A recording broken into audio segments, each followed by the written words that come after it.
This week's Parsha, Parshas Truma, we start reading the Parshios that talk about the Mishkan, which eventually turns into the Beis HaMikdash. Truma, Tetzava, Vayakov, Bakudei, and after having a sefer and a half of Torasenu Akdosha, and we think about Sefer Bereshis, and we think about Yetzias Mitzrayim and Kriyas Yamsuf and Mayim Bar Sinai, the past two Parshios, and then we come to Truma.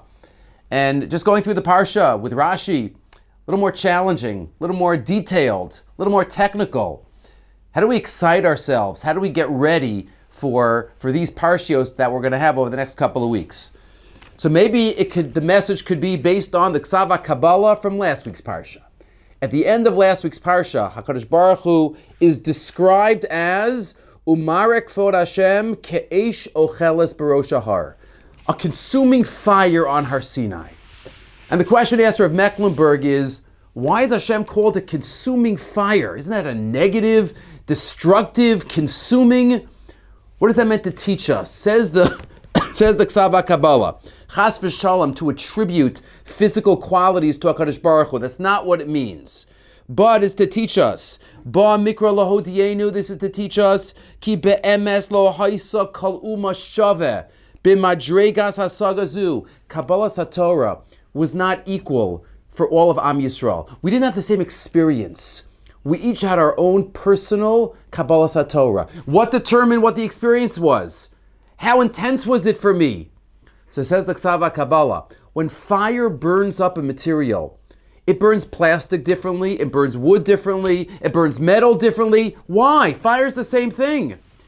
But it depends on the combustibility of the item. It depends on the elements within the item, how combustible it is, then the fire affects it differently.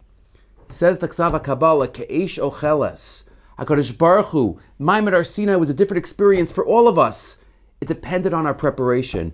It depended how spiritually combustible we prepared ourselves for the experience. Those of us who prepared not just the 3 days, but the 7 weeks. If we prepared, Mayim Bar Sinai, it was intense. We got burned up by the Kedusha of HaKadosh Baruch Hu.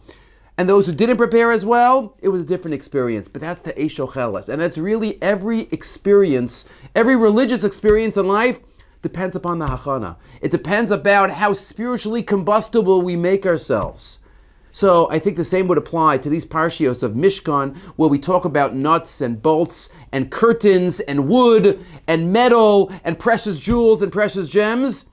It all depends on the preparation. It all depends about how much we research and we put into trying to get out of these Parshios the same inspiration that we could get from a Bo and Beshalach and a Yisro. Yehi Ratzon HaKadosh Baruch Hu give us the wisdom and the Chachma and the Siyata D'Shmaya to prepare ourselves to experience Parshas Truma, which, as the Ramban says, is the Hemshech Mayim Bar Sinai. Truma, Tetzava, Kisisa, V'Yachal Bakudei, and Be'ezrat Hashem, not only learn about the Mishkan, but be zoche to stand in the Beis HaMikdash b'mheira v'yameinu.